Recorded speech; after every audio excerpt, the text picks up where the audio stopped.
Meus irmãos, minhas irmãs, sejam bem-vindos a mais um programa Opção para a Vida, nessa terça-feira, dia 29 de outubro. Estamos chegando ao final do ano e eu quero dizer a vocês que neste final de semana, aqui na Igreja Congregacional do Calvário, tivemos a Conferência da Juventude chamado Liberta-me.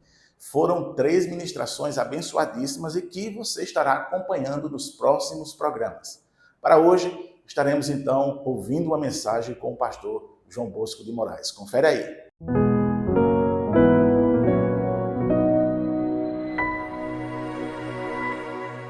Abramos a palavra de Deus no livro de Eclesiastes, capítulo 11, verso 6. Pela manhã a tua semente, e à tarde não repouses a mão, porque não sabes qual prosperará, se esta, se aquela, ou se ambas igualmente serão boas.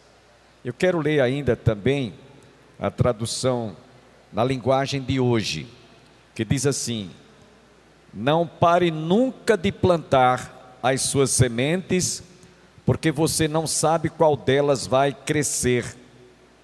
Talvez todas cresçam. Somente até aqui. Podem sentar. Meus irmãos, o livro de Eclesiastes é o livro que trata tudo o que acontece, tudo o que ocorre debaixo dos céus. Tudo que você passa na vida e que nós conhecemos, Eclesiastes trata sobre o aspecto debaixo do céu.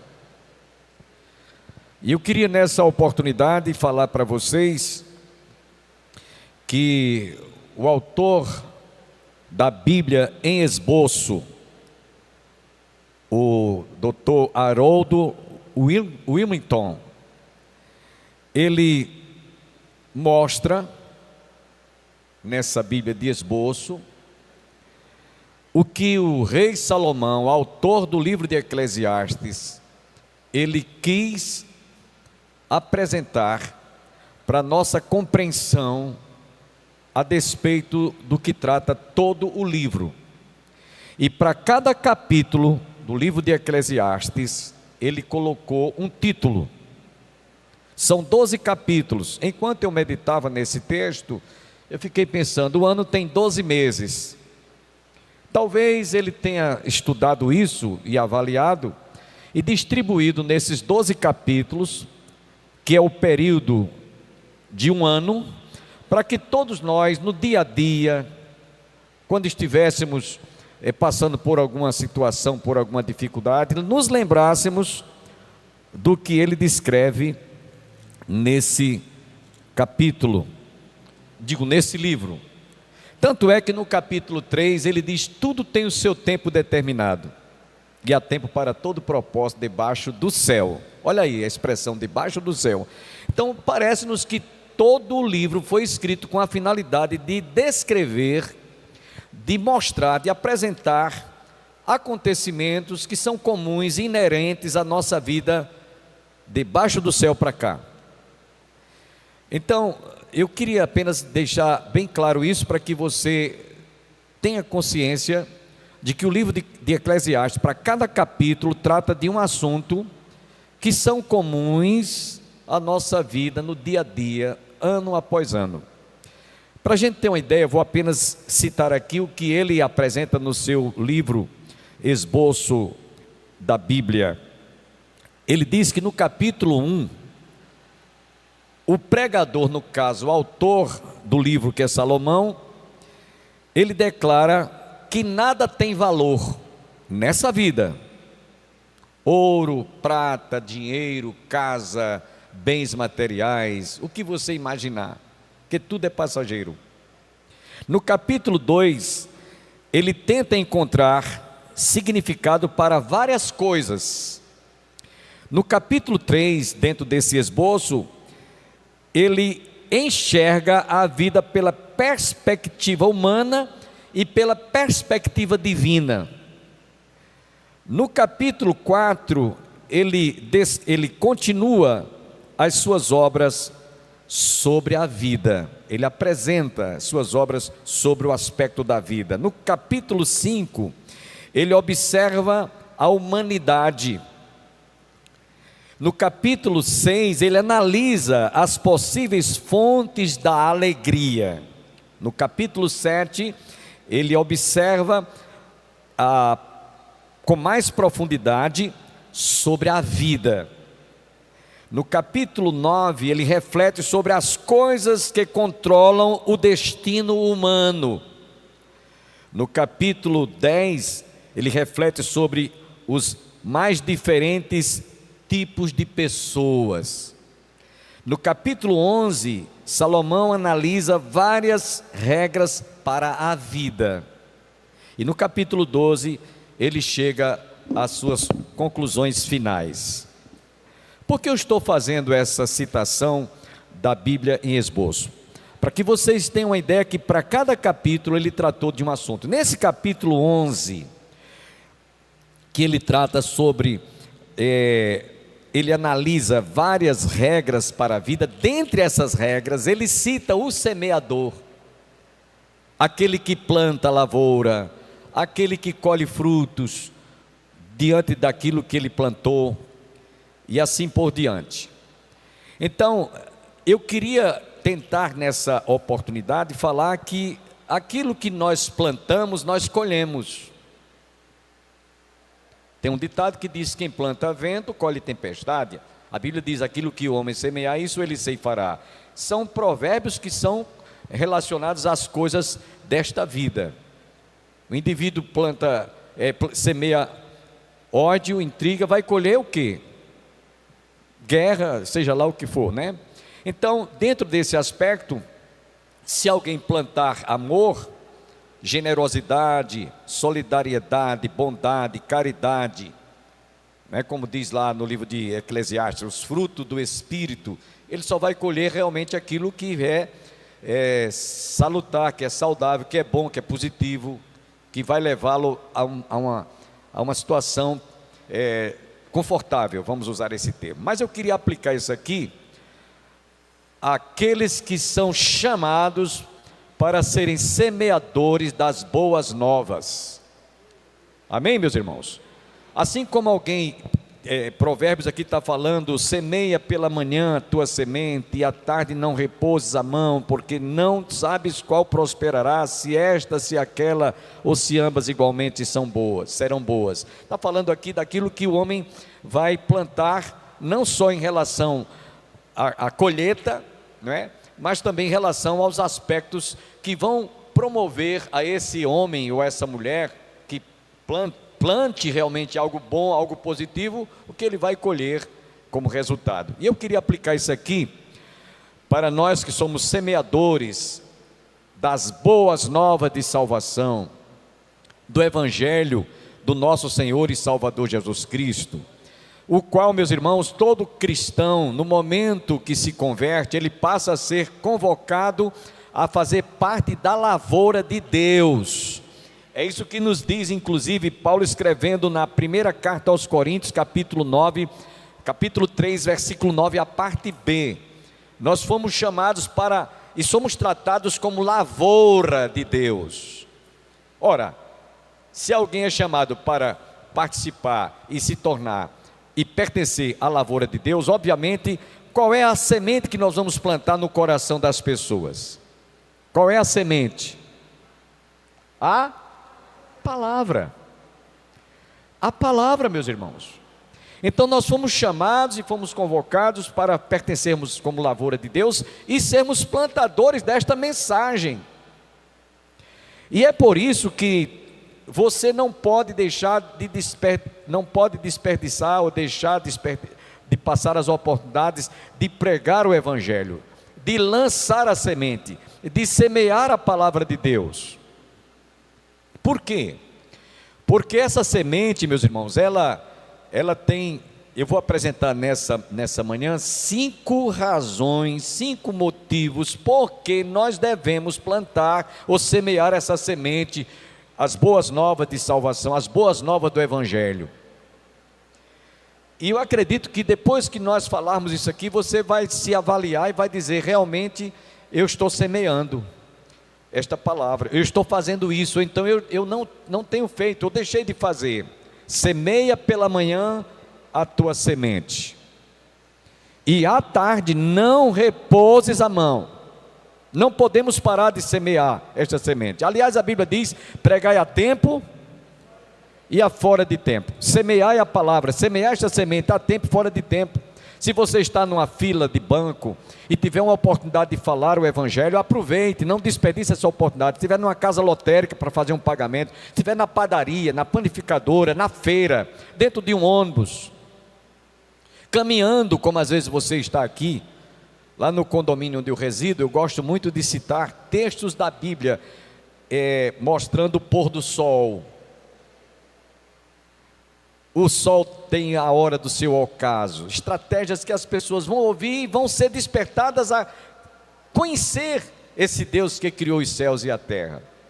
Se você estiver na feira, comprando lá uma verdura, seja lá o que for, dizer para aquelas pessoas: olha, que coisa boa, Deus fez tanto alimento variado aqui para a gente desfrutar, né? Não perder a oportunidade, lança a semente, um dia aquela semente vai vingar. Se você está no hospital, se você está num presídio, se você está num consultório médico, não desperdice de semear a semente. Semeia pela manhã a tua semente, e à tarde não repouses a mão, porque não sabes qual prosperará, se essa, se aquela, ou se ambas igualmente serão boas. Jesus contou a parábola do semeador. Eis que o semeador saiu a semear. Uma parte caiu aonde, irmãos? À beira do caminho. A semente se desperdiçou, porque as aves dos céus vieram comer e levaram. Outra parte caiu num terreno rochoso. A semente cresceu, mas ao encontrar rocha e pedras, ela não teve como se sustentar e morreu. Assim são aqueles que recebem a semente da palavra nos seus corações, e seus corações estão endurecidos, empedernidos. Outra parte caiu entre os espinhos. Os espinhos sufocaram-na, e a semente também se perdeu. É por isso que diz aqui: semeia pela manhã a tua semente, e à tarde não repousa a mão, porque não sabes qual prosperará, se esta, se aquela, ou se ambas igualmente serão boas. Então outra parte caiu no terreno fértil. A semente se reproduziu de 10 a 30 e a 60 e a 100 por um. Então observe que Jesus mostrou aqui, na parábola do semeador, que um terço daquela semente, ela alcançou vidas, alcançou corações, né? E pessoas foram realmente, elas foram alcançadas pela semente do evangelho que foi semeada. Eu devo semear. Eu não tenho que estar preocupado se a semente, se alguém vai aceitar, se vai rejeitar. A Bíblia diz que o evangelho deve ser pregado até por porfias. Nós vamos estudar isso quinta-feira que vem. Até por porfias, por contendas. Então, aquilo que você vai semear é o que é importante alcançar os objetivos para os quais a palavra de Deus ela vai produzir. Lembrando que lá no livro do profeta Isaías, no capítulo 55, versículo 11, ele diz que a palavra de Deus não voltará para ele vazia, antes fará aquilo que lhe apraz. A palavra não... Eu estou me lembrando aqui, irmãos, um testemunho que o pastor Gilvan Rodrigues, pregando aqui na igreja, ele contou que um certo evangelista estava numa praça, distribuindo literatura. Um comportor estava distribuindo literaturas, e aquelas pessoas, uns recebiam, outros rejeitavam, outros rasgavam e jogavam fora, outros faziam uma bolinha e jogavam na lata do lixo. Mas teve um senhor que pegou aquele folheto, rasgou em várias pontinhas, em vários pedaços assim, e jogou para cima, e um pedacinho caiu no bolso dele, por uma providência de Deus. E então ele não sabia que aquele pedacinho caiu. Quando ele chegou em casa, que foi tirar os objetos do bolso, lápis. Veio aquele pedacinho de papel, e no pedacinho do papel estava escrito: disse Jesus. E aí o homem ficou curioso para saber o que foi que Jesus disse. Ficou curioso. O que é que Jesus disse? Esse pedacinho que está de que é que Jesus... Espera aí, eu vou lá onde estava, aquele irmão sempre ficava lá naquele lugar, eu vou perguntar a ele o que foi que Jesus disse. E quando chegou lá, irmãos, procurou saber. Olha, eu estava aqui naquele dia, você estava assim, assim, eu peguei, rasguei e caiu esse pedacinho aqui no meu bolso, e eu queria saber o que é que Jesus disse. O homem ficou inquieto. E aí o evangelista disse: Jesus disse: eu sou o caminho, a verdade e a vida, e ninguém vem ao Pai a não ser por mim. Eu sou a luz do mundo, eu sou o príncipe da paz. Aí começou: eu sou o caminho, a verdade e a vida, eu já disse. Então o homem ficou tão assim tocado com aquela palavra, que terminou: se eu quero esse Jesus para mim. E se decidiu. A palavra de Deus não volta para ele vazia. Por isso que diz aqui Eclesiastes: semeia pela manhã a tua semente, e à tarde não repousa a mão, porque não sabes qual prosperará, se esta, se aquela, ou se ambas igualmente serão boas. Então, irmãos, preste atenção, porque nós devemos plantar essa semente das boas novas no coração das pessoas. Primeiro, vamos ver, porque o mundo não conhece aquele que nos dá a certeza da vida eterna. O mundo não conhece, e por não conhecer é que fica se agarrando às religiões, às práticas de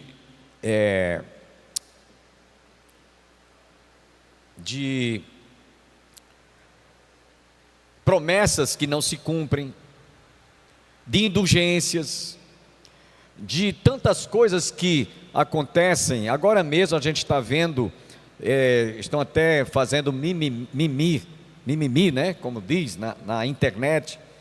Os terroristas, eles acreditam que quando eles morrem e que leva consigo o maior número de pessoas a serem mortas com a sua morte, eles colocam os homens bombas, eles vão ter no paraíso um harém de moças virgens, morenas, dos olhos verdes, para serem desposadas. E aí já estão brincando, né, que já foram tantos terroristas que foram mortos nessa guerra do Hamas contra Israel, do Hezbollah contra Israel, que não tem mais virgem lá para ser desposada. Não tem mais virgem. Estão dizendo até que agora só tem trans. Dá para vocês entenderem? Mas eles acreditam numa burrice dessa, mas não acreditam na verdade. Eles acreditam numa farsa, numa mentira que Satanás forjou e colocou na mente desse povo, e eles acreditam, como na reencarnação, como no purgatório. Então essas pessoas precisam de conhecer que realmente Jesus é o único que pode realmente nos dar a salvação. Amém, meus irmãos? Essa, portanto, é a primeira razão pela qual nós devemos semear a palavra de Deus. A segunda é porque nós precisamos de mostrar aos homens que estão vivendo nesse mundo sem esperança de vida eterna, sem esperança nenhuma. Não tem esperança. Quando morre, manda rezar a missa de 7º dia, de 30º dia. Não tem esperança. Faz tanta coisa que é um mundo sem esperança. A terceira coisa é que os homens necessitam de libertação, pois estão escravizados pelo pecado. Na sua família, no seu círculo de amizades, onde você trabalha, na rua em que você mora, você conhece pessoas que realmente estão precisando, necessitadas de serem libertas do pecado, das dependências como usuários de drogas lícitas e ilícitas. Essas pessoas precisam de que em seus corações sejam semeadas a palavra, as boas novas de salvação, para que eles sejam alcançados. Em quarto lugar, os homens precisam de cura porque estão oprimidos. E finalmente, eles precisam de conhecerem e se prepararem para a eminente volta de Jesus que está às portas. Amém, meus irmãos? Então, essas razões é que devem motivar você e eu, a nós, semearmos a palavra de Deus, a tempo e a fora de tempo. É complicado porque a gente vai ser rejeitado. E muita gente, às vezes, se sente tímida ou tímido de ser rejeitado. É complicado porque, às vezes, meus irmãos, as pessoas não se sentem encorajadas a levar uma mensagem que de pronto vai ser rejeitado. Muitos vão bater a porta da sua casa, na sua cara. Outros vão rasgar o folhetinho, como a gente acabou de citar o exemplo, mas que a palavra de Deus não volta para ele vazia. Eu estou lembrando também de um outro testemunho que foi dado aqui na igreja, pelos gideões. Eles distribuem Novos Testamentos nos motéis, nos hotéis, nos hospitais, nos presídios, nas forças militares. Eles distribuem Novos Testamentos, e nas escolas também. E um deles que eu vi aqui na igreja, os gideões estavam distribuindo Novos Testamentos numa escola. E teve lá um rapaz que pegou o Novo Testamento quando recebeu. Se eu quero saber dessa cebola, aí empinou o Novo Testamento para cima da escola, do teto da escola. Não sabia ele que lá naquele local estavam uns pedreiros, aliás, uns homens consertando o telhado que estava, quando chovia, caía chuva e tal, e eles estavam retelhando e fazendo uma reforma no teto. E aí, quando aquele Novo Testamento caiu nos pés de um daqueles trabalhadores, ele disse: "Oh, que coisa boa! Quanto tempo fazia que eu queria um livretozinho desse." A palavra de Deus não volta vazia. Mesmo aqueles, quando rejeitarem-na, ela vai alcançar aqueles que realmente estejam necessitados. E é difícil porque é por isso que lá no Salmo 126, versículos 5 e 6, nos diz: aquele que sai andando e chorando enquanto semeia, voltará com alegria, trazendo os seus feixes, os seus molhos. Então não é em vão semearmos essa palavra, não é em vão você semear essa semente, as boas novas de salvação. Lá no livro de Tiago, capítulo 5, versículo 7, a parte B, nos diz que nós devemos ser pacientes como o lavrador, como o agricultor. Ter paciência. Olha o agricultor, ele prepara a terra, ele ara a terra, mesmo que não tenha nem sombra de que vai chover, mas ele está preparando, arando a terra, depois ele joga a semente e fica esperançoso de que realmente a semente, quando chover, vai vingar e vai dar frutos. Portanto, meus irmãos, semear a palavra de Deus não tem coisa melhor.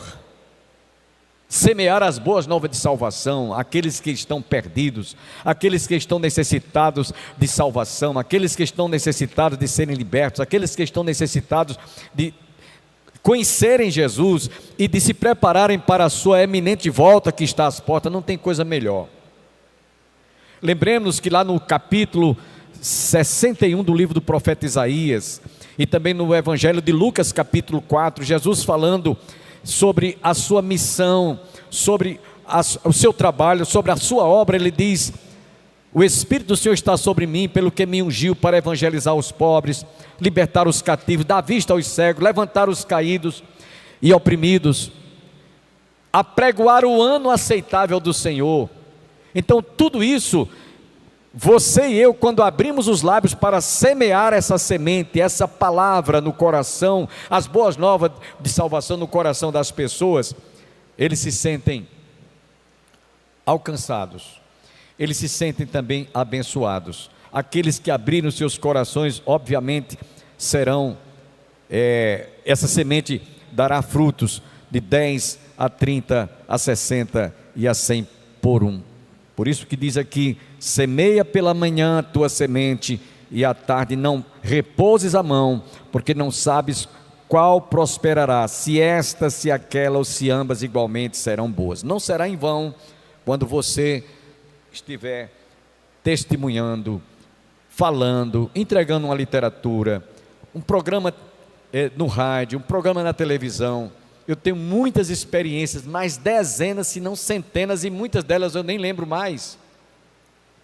Eu vou só contar uma, que essa marcou o programa Opção para a Vida. Havia um determinado cidadão aqui em Campina Grande, que ele chegou inclusive a ser gerente do Banco Itaú. E ele era um senhor que tinha ele mesmo conta isso, né? Um dia eu estava no centro da cidade, e ele tocou no meu ombro, disse: bom dia, pastor. Bom dia não, o senhor já me deu bom dia hoje. Aí eu disse, eu não conhecia esse homem. Ele disse: eu todos os dias assisto o seu programa na televisão. E eu quero dizer para o senhor que eu era inimigo do Evangelho.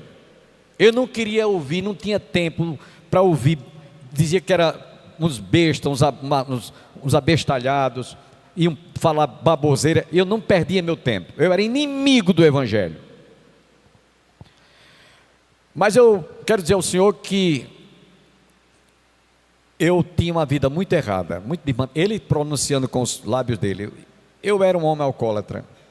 Eu bebia uísque importado. Eu vivia uma vida assim muito promíscua.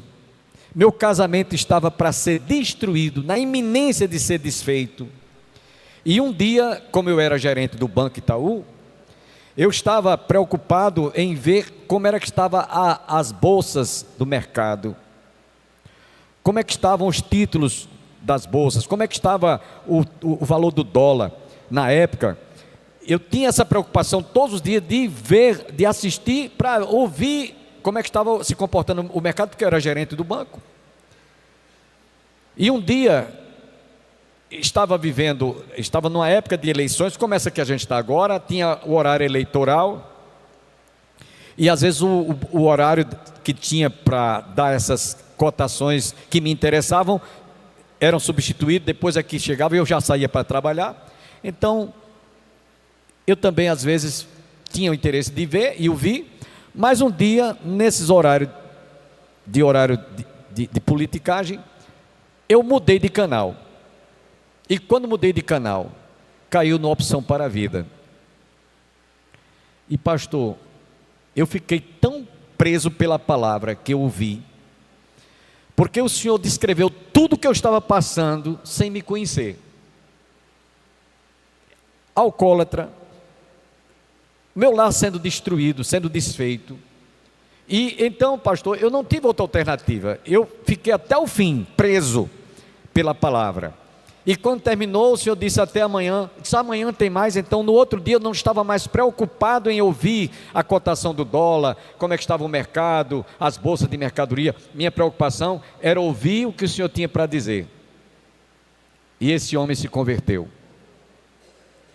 se tornou membro da igreja presbiteriana aqui de Campina Grande.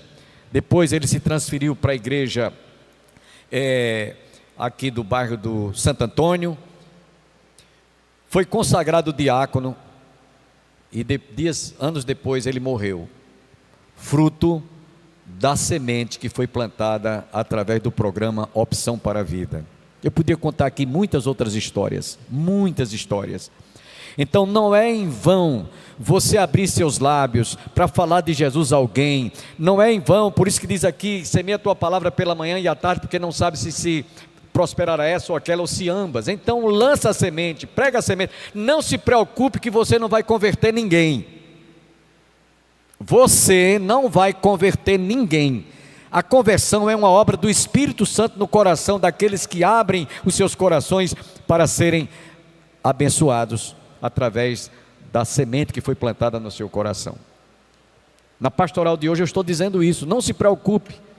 Faça apenas o papel de semear a palavra, de manhã, à tarde, à noite, a qualquer hora.